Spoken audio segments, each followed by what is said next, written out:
always wins. It's not delivery, it's DiGiorno. The Late Show with Stephen Colbert. Weeknights on CBS. CBS Tuesday. It's The Fools. #1 new series. It has got a certain ring to it. A new NCIS Sydney, Tuesday, 8/7 Central on CBS. The FBI's. We just caught a case. Heading your way. New seasons are coming. Let justice be served. The FBI's, all new in 2024. Come watch with us on CBS. Bridges help us get over the river and through the woods, but I'll tell you why they freeze before the roads. Live from downtown Marquette, it's your 19 News. Good evening, everyone. I'm Sarah Blakely. Tonight on your WZMQ 19 News, a step forward for the Line 5 tunnel project. Tonight, why the Michigan Public Service Commission approved Enbridge's plan for the project in the Mackinac Straits. Plus, retired Supreme Court Justice Sandra Day O'Connor, the first woman on the High Court, has died. We take a look at her accomplishments. And how the city of Escanaba welcomed in the Christmas season with its annual parade. We'll show you all the fun tonight. Your 19 News starts now. Live from the UP, this is WZMQ 19 News at 11. Ariane, I'm seeing a lot of aurora pictures on Facebook, but I know it's supposed to get cloudy overnight. Yeah, you're right. And actually, I took a little break earlier and went outside. Mostly clear right now in Marquette, and some people even had shots, which we'll show you later in the show. But you're right, lots of gorgeous northern lights photos out there online. Tonight, though, we will see those clouds increasing, and check out these temperatures. We'll be in that 20 range for most of us, but that interior, especially down in Iron Mountain and Iron River, the low expected to be around 14 degrees. But as we take a look at our headlines, what we have coming up, some minor snowfall expected to start on Sunday. I've got your full forecast after the break. Thank you very much, Ariane. New at 11, progress is being made in the effort to build a tunnel for the pipeline in the Straits of Mackinac. Earlier today, the Michigan Public Service Commission approved the site permit to relocate the Line 5 pipeline under the Straits. Our Michigan Capitol correspondent Sophia Murphy attended today's commission meeting to learn more about the status of the project and what still needs to be done before it can break ground. The decision by the Michigan Public Service Commission to approve Enbridge Energy's permits for the Line 5 tunnel project has a contingency that Enbridge must also be granted the necessary government approvals and permits from the U.S. Army Corps of Engineers to move forward. The order finds that none of the alternatives evaluated are feasible and prudent alternatives to the proposed project, and many would have a greater environmental impact than the tunnel project. The USACE is still conducting its environmental impact study to assess the tunnel's safety and construction plans. But through the studies conducted by Michigan's Mackinac Straits Corridor Authority, MPSC engineers determined that there is a public need for Line 5 products and the replacement project to protect the resources of the Great Lakes. Line 5 continues to move crude oil and natural gas liquids through the dual pipelines. Over the course of today, approximately 540,000 barrels, or 22.8 million gallons, of crude oil and NGLs will flow through those lines. Despite the determination of public need, advocates like Jade Prange, a public administration student at MSU, are expressing their disappointment in the MPSC's decision. The climate is changing. We need to switch to sustainable energy quickly, and our Great Lakes are the most important natural resource. This pipeline needs to be shut down, and this tunnel should never be built. The chair of the commission says they're keeping in mind the state's accelerating shift towards sustainable energy, but says the commission aims to ensure current infrastructure is safe in the meantime. This energy transition won't happen overnight. The USACE timeline continues to project a final decision on federal permissions in 2026, putting the project 6 years behind its original schedule, while still facing major opposition from state, environmental, and tribal leaders. From Michigan's capital, Sophia Murphy, WZMQ 19 News. If the USACE grants the needed federal permits following its environmental impact study, the project is expected to continue as quickly as possible, with the earliest estimated completion in 2030.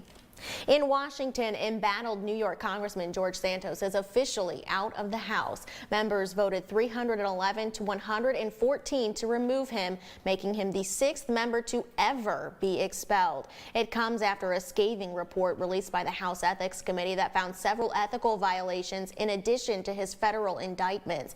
Santos has continued to defend himself, saying he has not been convicted of any charge and therefore shouldn't be expelled.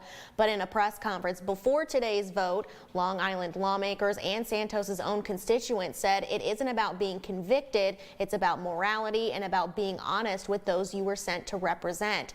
New York Governor Kathy Hochul has 10 days to set a special election for Santos's seat, and the election must occur before the end of February. The Supreme Court announced retired Associate Justice Sandra Day O'Connor died this morning in Phoenix, Arizona at age 93 after a long illness. O'Connor was the first female justice to serve on the High Court, and her appointment in the 1980s was regarded as a major milestone for women. Weijia Jiang takes a look back at her life. I will do my best to serve the court. President Ronald Reagan put a crack in the glass ceiling when he chose Sandra Day O'Connor to serve on the nation's highest court. I will send to the Senate the nomination of Judge Sandra Day O'Connor of Arizona Court of Appeals for confirmation as an Associate Justice of the United States Supreme Court. The U.S. Senate unanimously confirmed her. It's all right to be the first to do something, but I didn't want to be the last woman on the Supreme Court. Thank goodness for that. She served for 24 years, paving the way for other female justices, 4 currently serving on the court. Born in El Paso, Texas during the Great Depression, O'Connor grew up on an Arizona cattle ranch. She graduated from Stanford with degrees in economics and law. She briefly dated William Rehnquist, who would eventually become Chief Justice of the United States, before marrying John J. O'Connor III. When no law firm would hire her because she was a woman, O'Connor turned to public service. After raising a family, she got into politics and caught the eye of the White House. She is truly a person for all seasons, possessing those unique qualities of temperament, fairness, intellectual capacity, and devotion to the public good, which have characterized the 101 brethren who have preceded her. A moderate conservative who personally opposed abortion, O'Connor's key swing votes preserved Roe v. Wade. She successfully fought breast cancer in 1988. It was her husband's declining health that led to her resignation from the court in 2006. After stepping down, she devoted her life to teaching young people how government works. Most of our native-born Americans can't answer all the questions that we require of people from other countries who are becoming citizens. And her legal career wasn't over. Sandra Day O'Connor continued hearing cases on a part-time basis as a visiting judge. O'Connor said one of her big disappointments was that the Supreme Court was held in less high esteem over the years after controversial rulings such as the Bush-Gore presidential decision. Around the UP, we have new details about firearm deer hunting season, which ended just yesterday. The DNR says the harvest numbers are lower than years past. The DNR says it's due to a lower deer population. Just under 3,000 deer harvests were reported in Menominee County, the most in the UP, but that's almost 25% less than the previous year. The DNR says the unusual late cold season and overall inconsistent weather have caused the deer population to dwindle. Wildlife biologists say there wasn't a big fluctuation in the age of deer harvested, but the DNR says as online registration becomes more popular and fewer deer are aged in person, that data may not be as accurate. Numbers as far as the ones that we looked at and aged are very typical. As bucks get older, those are your bigger bucks, more antler development. There's very few of those on the landscape just because of deer hunting pressure. Here's a look at some deer harvest numbers by county from the DNR's website. These numbers are as of 4 p.m. today. The DNR says numbers will continue to update since hunters have 72 hours to report a harvest, and the deer season just ended yesterday. Menominee County, of course, saw the most harvests in the UP, followed by Delta, Dickinson, Iron, and Marquette counties. Keweenaw County had the fewest. In total, 11,395 deer have been reported harvested in the whole UP, which accounts for 8.5% of the state's total for firearm season. Your first warning weather forecast is coming up after this break, plus when you can catch a Christmas concert from a Negaunee choir and local youth. And later, now's your chance to shoot for the stars. Why NASA wants to send a message in the bottle all the way to Jupiter. We're back in 2 minutes. 19 News is brought to you by Kirkish Furniture. Shop our huge selection of Amish-crafted dining room sets at Kirkish Furniture in Houghton. Browse our large in-stock collection and customize with a special order. With 1-year no-interest financing available, plus free delivery. Shop Kirkish Furniture today. John's Auto is quickly becoming everybody's favorite place to get their car fixed. That's because at John's Auto, communication is the key to service. When we have your car, you can expect to be updated on what's going on. And Craig here will explain repairs in terms I even understand, and I'm only 9. For a better service experience, come to John's Auto Marquette. And don't forget, we're still your #1 source for a pre-owned vehicle in Marquette County. John's Auto Marquette. Have you joined the switch to 19 News? More people are turning to WZMQ 19 for great stories. From Marquette to Iron Mountain, Escanaba and Lansing, and Washington, D.C. The only place you'll see Sarah Blakely and Ariane Stasek, plus Jim Koski, Carl Bonak, and Megan O'Connor. Thank you for making 19 News your go-to news station. Watch and discover the difference. Weeknights at 6 and 11. WZMQ 19 News. Anyone here? Hello? What are you waiting for? I really need to deposit this check before work today. Oh, you can use the ITM for that. Oh man, I gotta make a payment before the credit union closes. You can use the ITM for that. I don't know about this thing. I mean, I need some social interaction. You can use the ITM for that. Peninsula Federal Credit Union offers a wide variety of technology to keep your banking experience fast and efficient. Try our ITMs today. Are you just gonna keep adding babies until I stop asking you questions? Steven! The Late Show. That is crazy. Weeknights on CBS. Now, WZMQ 19 News First Warning Weather with Ariane Stasek. Well, right now, conditions looking pretty good for that aurora borealis. As you can see, we're fairly clear with the exception of St. Ignace. Little chilly here in Marquette. We'll expect that 16-degree temperature to be in that west interior. Winds fairly calm. That's going to continue into this weekend as of right now. Oh my goodness, Brian Lopak, check this out. Look at that gorgeous shot on Superior. All right, our weekend outlook, we're looking at partly to mostly cloudy skies this evening. I'll show you when those clouds are starting to roll in, and then similar conditions tomorrow. We could see some flurries. Temperatures though in that 30-degree range into the weekend, and of course those evening lows around 15 to 30, kind of what we're seeing already. Okay, precipitation.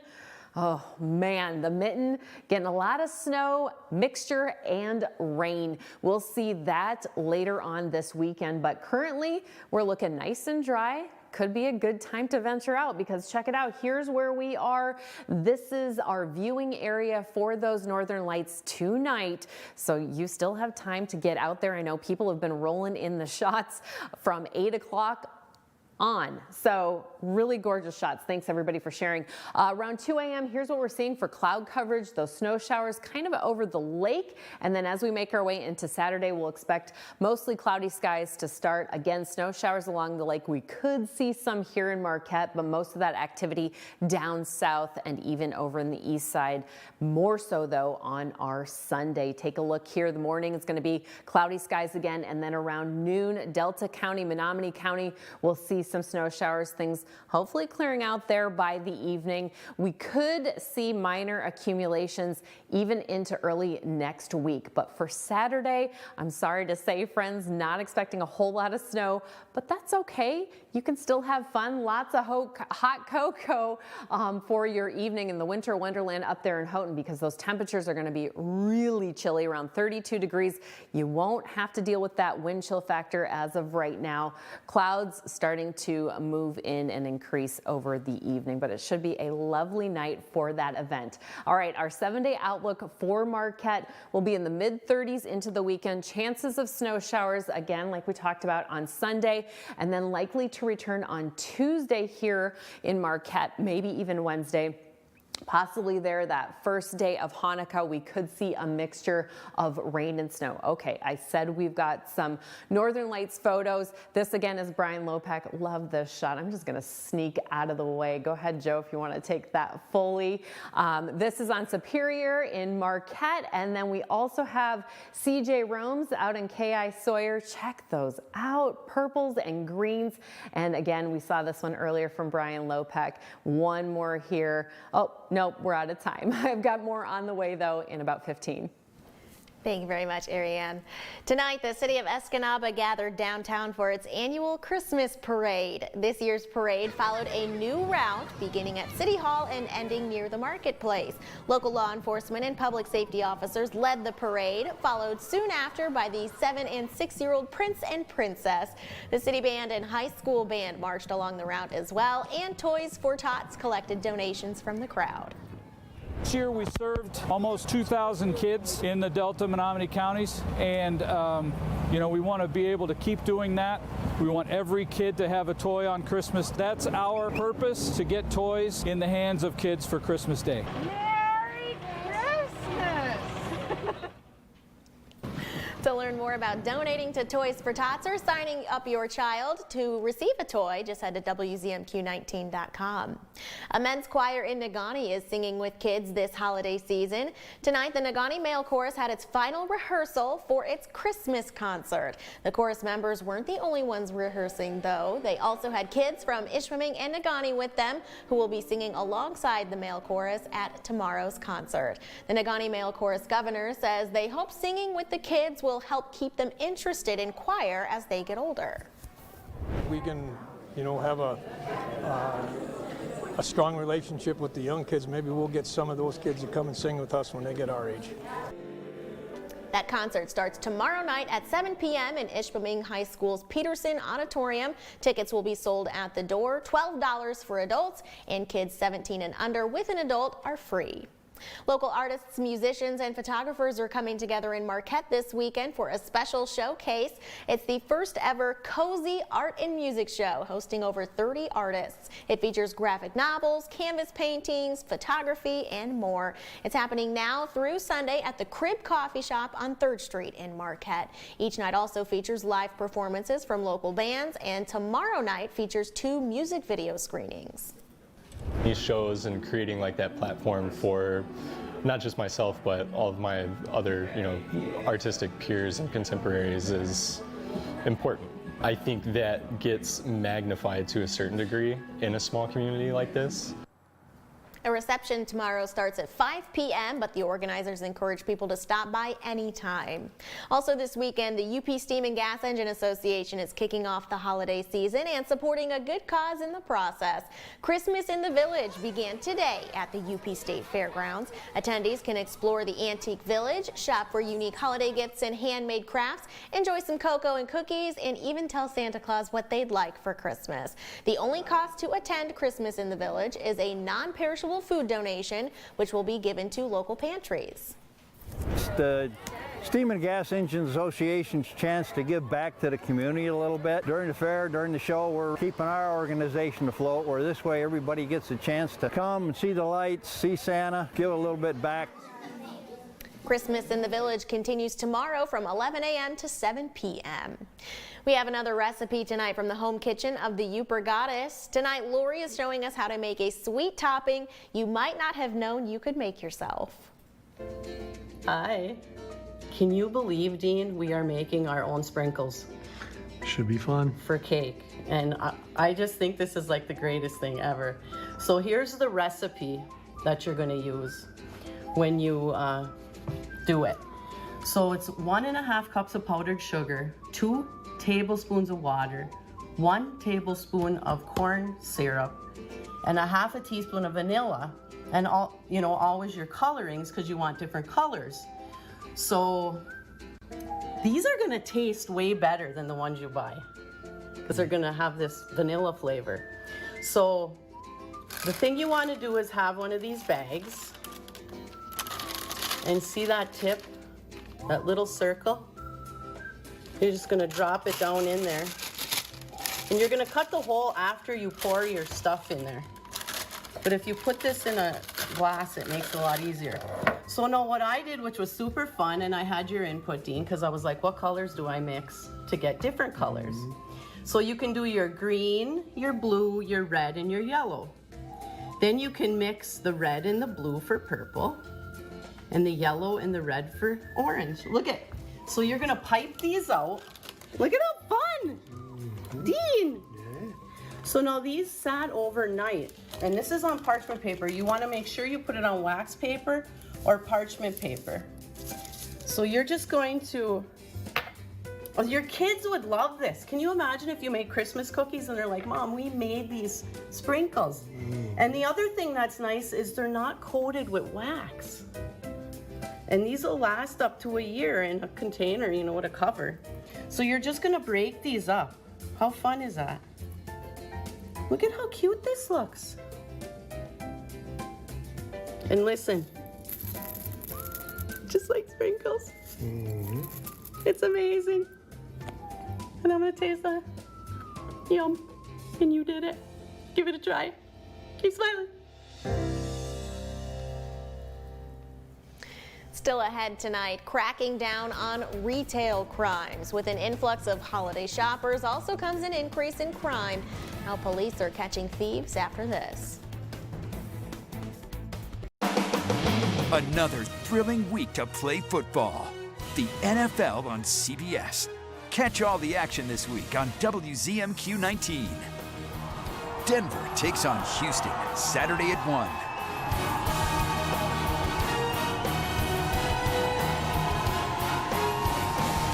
See you this Sunday for the NFL on WZMQ 19, home of the 2024 Super Bowl.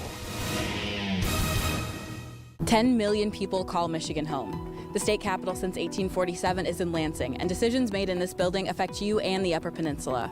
I'm WZMQ 19 Sophia Murphy, uncovering what's really happening here every day, tracking issues about your health and the environment, taxes and roads, schools and safety. Reports direct from the Capitol, only on your WZMQ 19 News. Sophia Murphy, reporting live from Lansing, exclusively on 19 News.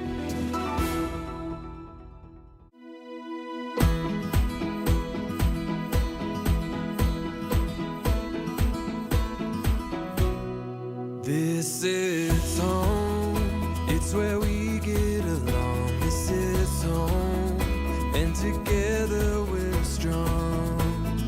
Whoa, this is home.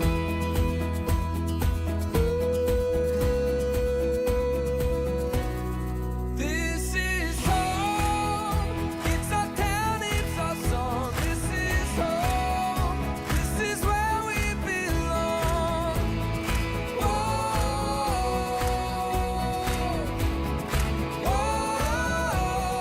This is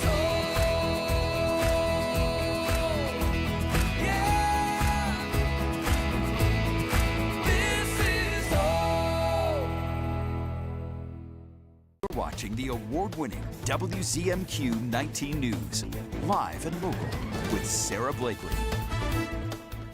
It's the holiday shopping season, but it's also the season for police and stores to be on the lookout for theft. Retail theft is happening nationwide, and it's a major problem in California. But police there are trying to crack down, and Carter Evans rode along with officers investigating the crimes.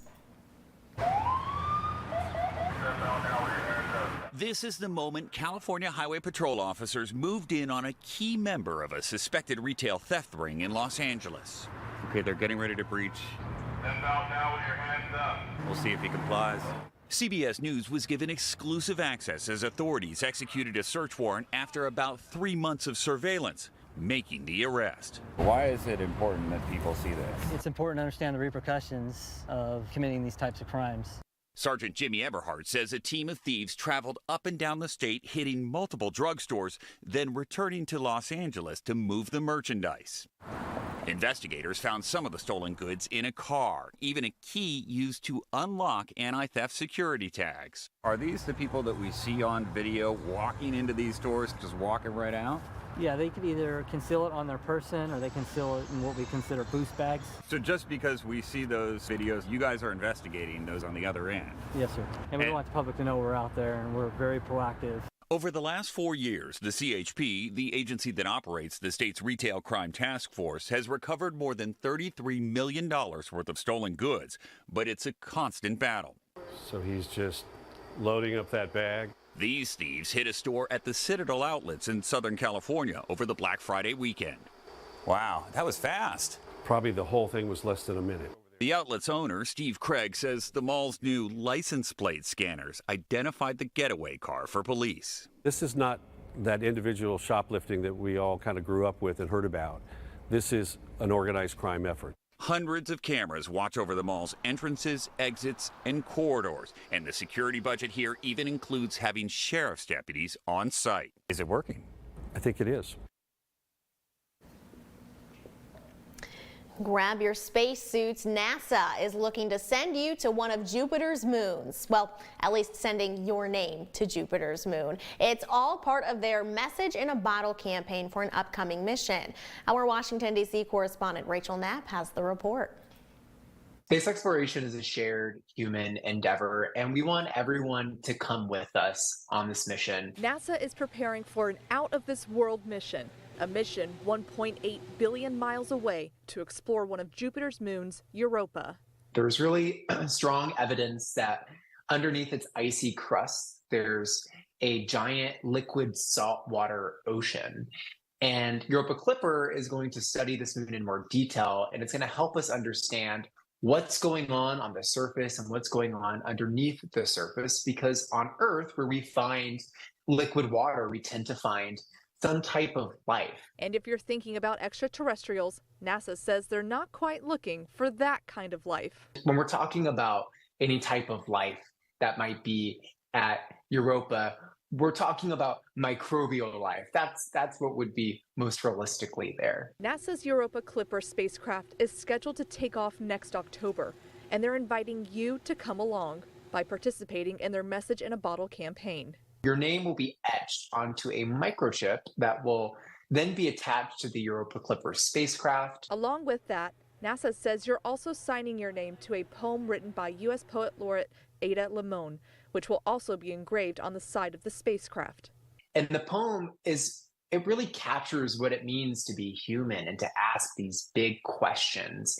And we want everybody to be part of that, to be adding their name and their voice to that message as we, as NASA, do what we can to reach into the stars and to help answer these big questions about how does the universe work and what are we doing here? Signing up is free, but the deadline is December 31st. Reporting from Washington, D.C. on Planet Earth, Rachel Knapp, WZMQ 19 News.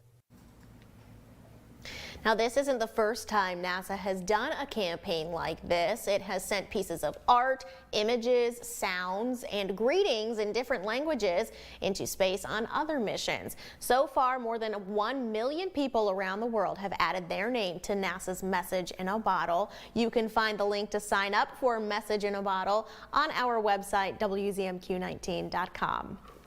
We have a pretty mild weekend ahead, but snow could move in on Sunday.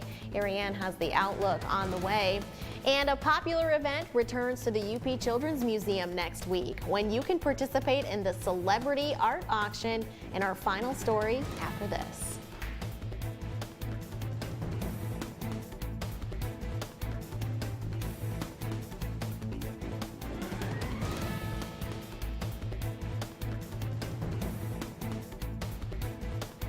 The wait is over. England Furniture's quick shipping is back at Kirkish Furniture. Choose your style and fabric and receive your furniture in as little as 30 days. Browse our in-stock selection or let our staff help you customize the perfect sofa or chair. Plus, 1 year free financing and free delivery. It's the picture perfect season. Gingerbread house. I mean, this is Pictionary. Yeah. Are you not entertained? For festive family fun. Oh, eggnog. We ran out of time. Ooh, Orlando looks confident. Hot chocolate? Hot chocolate. Gabrielle even gave us the season. Watch all new episodes. Ski Lodge. Ski lodge. Ski lodge is correct. Pictionary every weekday. Pictionary, weekdays at 9 on WZMQ CBS.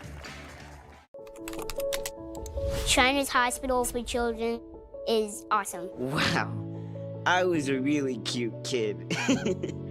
But it's true, Shriners Hospitals for Children is awesome. The first time I went to Shriners Hospitals for Children, I was 2 months old.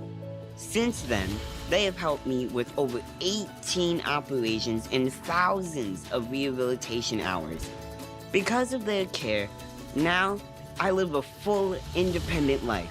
I got my driver's license, and I'm going to college.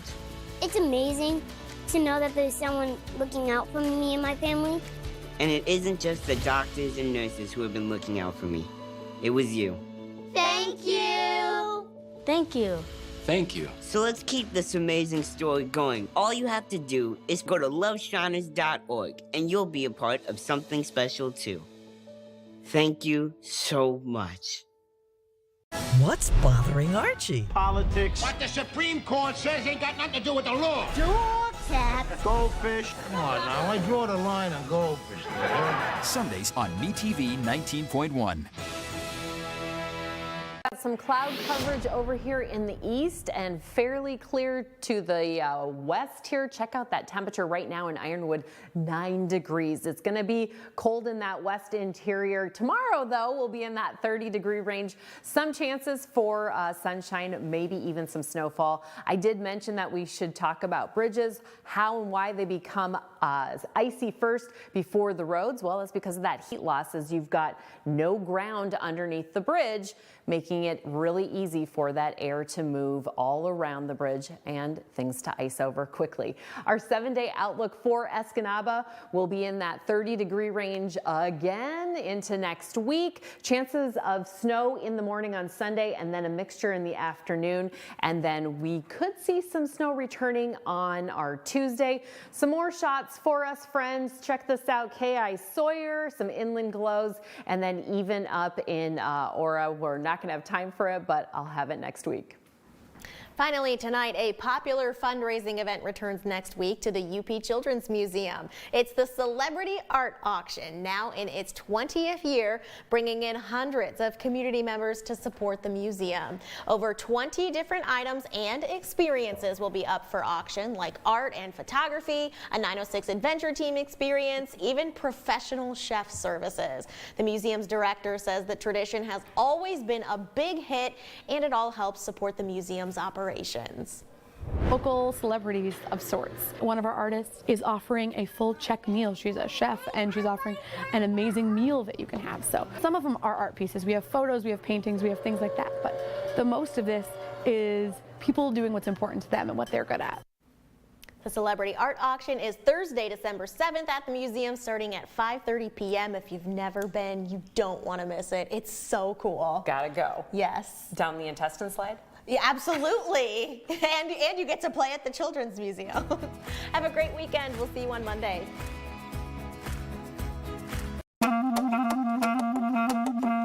There are a lot of things out there going viral.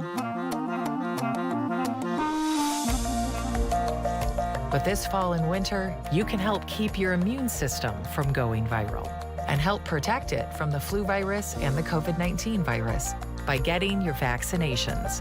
You can get both vaccines at the same time.